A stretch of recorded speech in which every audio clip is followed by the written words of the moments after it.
My name is Aman, and in this video we are going to talk about how to get an education loan to study in UK. Now primarily there are two kinds of education loan. One is the secured loan, that is the loan with property or with security. Another is the unsecured education loan, which is a loan without property, without security, primarily dependent on the co-applicant income. So first we will cover the secured loan. That is a loan with property or any other security. The security can be your house, any real estate property, fixed deposits, insurance policies. Now, in a loan with property, primarily there are two kinds of player. I'm talking about education loans. One is the State Bank of India, other is the Bank of Baroda. So apart from these two banks, or I would say these two banks are the ones which are very popular among the students to get a study abroad education loans. The reason being their interest rate is very low. For example, State Bank of India interest rate is 8.8% for male, 8.3% for female. Bank of Baroda's interest rate that depends on your college. So they will list, if you are in the list A, if your institute is in the list A, then you get it at 8.1%. If your college is in the list B, then you get it at 7.6%. Apart from the low interest rate, their processing fee is also lower. That means the fees that you need to pay to get the loan processed. So State Bank of India processing fee is 10,000 rupees plus the property valuation charges, which varies according to the area, according to the state, according to the city. The Bank of Baroda processing fee is again 10,000 rupees plus property valuation charges. Here the 10,000 rupees is refundable. So that is another benefit which you don't get in State Bank of India. Apart from that, if you take money from either of these banks, you are eligible for the tax benefits under Section 80E. That means that the loan that you are taking and the interest that you are paying, either you or your co-applicant can claim tax benefits on the same. That means you don't have to pay tax on the interest that you pay to the government, and that is another reason why a lot of students, even after having the money, choose to take an education loan. So when it comes to loan with property, you don't need to think twice before going to either of the banks. The process is very simple. We are official representative of both the banks. You need to check your loan eligibility at Gyandan's website. Once you check the eligibility, our representative gives you a call, understand your entire requirement, check whether all the documents, all the property documents are in place or not, and everything. And then, depending on your requirement, connects you or recommend you either of the bank if you have a loan with property. Now, how do we decide it? So there are few differences in both the banks. For example, State Bank of India can only give you loan up to 70 to 80% of your property, whereas the Bank of Baroda can give you up to 100% of the property value. So that means the recommended bank can vary as per the student profile, as per the student collateral value as well. Apart from that, State Bank of India gives you only 90% of your overall expenses, whereas Bank of Baroda gives you up to 100% of your overall expenses. So that is another difference. Now, once we recommend you a bank, then after that, depending on the city, so for Delhi, Mumbai, Bangalore, Pune, Hyderabad and Chennai, our representative will come to your home, will check all the documents, will pick it up, get it evaluated, then submit it in the processing center directly, so that there is no delay. So you don't need to even go out except for once for the signature and your loan will be done. For the other cities, we help you in the documentation online and then recommend you the concerned branch, that okay, hey, which branch you need to go, because we know which branch is better in terms of the overall experience, in terms of loan approval rate. And in both the scenarios, our team is in constant touch with you. If there is any help that you require or any roadblocks that comes along the way, then our team will be there and will be helping you out throughout the process. Now this was about the secured education loan. Now let's talk about the unsecured education loan. Before I go in details in unsecured education loan, I would like to mention that the secured loan is always recommended as compared to the unsecured loan. The reason is that the secured loan interest rate is very less, especially from the public sector banks. In unsecured education loan, the interest will be at least high by 2 to 3%. That means the difference of even 1% in the interest rate in an education loan of 30 lakh rupees is the difference of 30,000 rupees per year. And if you are taking a loan for 7 years, then there is a difference of 2.1 lakh rupees just in the interest. And if your interest in the difference rate is 2%, 3%, then you are down by 5 to 6 lakh rupees if you go for an unsecured loan as compared to the secured loan.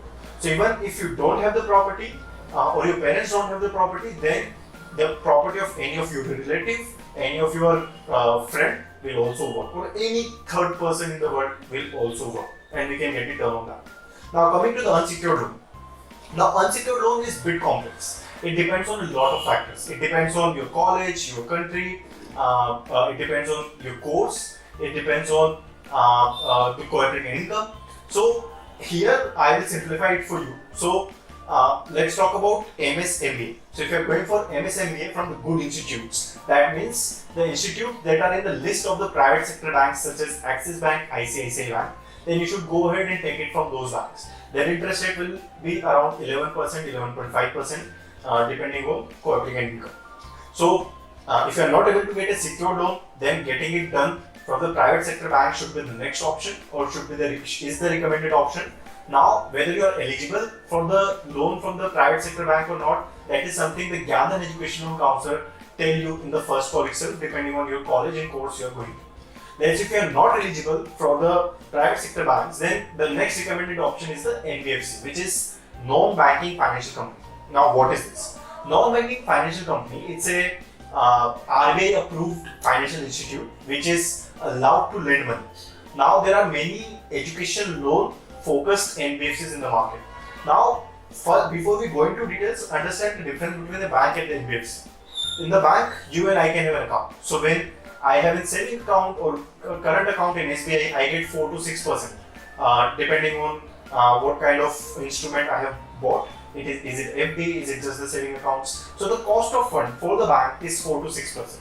Whereas this NBFCs, either they take money from the bank or from the private investor, and that's why their cost of fund is high. That means they get money at 8, 9 or 10%, depending on how old the NBFC is. The older the NBFC is, the lower the rate of interest that they get the loan at. Obviously, this is not a general rule, but one can assume this is how it happens. If the NBFC is newer, then the rate of interest that they get will be higher, and then the rate of interest that they will charge you will be higher than that. So again, NBFCs is only recommended when all the other options are exhausted. Now talking about NBFCs, they can help you getting the loan of 25 to or you can get a loan of up to 25 to 30 lakh rupees from the NBFCs, depending on your co-applicant income. So your co-applicant income needs to be around 50,000 rupees to get a loan of 25 lakh rupees, or you can then interpolate accordingly. If you need 20 lakh, then 40,000. If you need 30 lakh, then 60,000 approximately. And this is apart from the existing EMI that we are talking about. Apart from that, these NBFCs or the NBFCs in the market, they also charge a very high interest rate. That means the interest rate from public sector banks is 8% approximately. The interest rate from private sector banks is approximately 11%. The interest rate from the NBFCs will be from 12 to 16%. For good profile, they can do around 12%, 11.75%. For average profile, they can do it around 13.5%. And for lower profile in terms of the academics, in terms of civil history, they will do it at 14, 15, 16% at whatever rate that they might feel is okay for them. Apart from that, they also charge a higher processing fee. So the processing fee in the banks is approximately 10,000 rupees or lower, whereas the processing fee in the NBFC is 1% of the loan amount. So if you are taking a loan of 30 lakh rupees, then you need to pay 30,000 rupees upfront. After getting the loan approved, then only you get your sanction letter, then only you get the disbursement in your account. So that is another thing that most of the people don't compare, and they get the loan approved and then they get to know that okay, hey, they need to pay now 30,000 rupees to get the sanction letter so that you can apply for the visa and everything. And especially for the case of UK, you need to get it disbursed in the university account or in your own account, depending on which NBFC you are taking it from. Also, not all the sanction letter from the NBFCs are eligible for the visa. So you need to be very specific from which NBFC you are taking it from. And that is another point where we can help you guys selecting the right NBFC, okay, from which NBFC you should take the loan so that you don't face any problem even in the visa application and in the disbursement. Now the Gyan Dhan loan, so we don't charge anything from the student. Our services are completely free because we get our commission from the bank. Now, what our role is, we ensure that we recommend you the right product, we recommend you the best loan product. We then help you in the documentation, we help you in the applying to these banks, to these NBFCs. Once applied, then we will help you in pushing the lenders to get the decision faster. If let's say any sort of branch manager or the sales manager is not responding, then we know whom to reach out in the bank at the regional level, at the state level, or even at the overall country level. And not only that, once the loan is approved, then we help in the disbursement, the pre-visa disbursement or any kind of disbursement that is required. We help in the agreement signature. And even when you go abroad in the second semester, in the third semester, if you need disbursement, then you don't need to coordinate with your parents. You just drop us an email and we get it done for you. Obviously, the signature and everything is required, and for that we get back to you. But we help you throughout the entire education loan, from the day you apply to the day you completely repay the loan. Not only that, we also help you in the other related service like accommodation, forex, as you require, as per the process. So, if you are looking for an education loan to study in UK, I think the first place to reach out to is the Gyanlan.com. Check eligibility.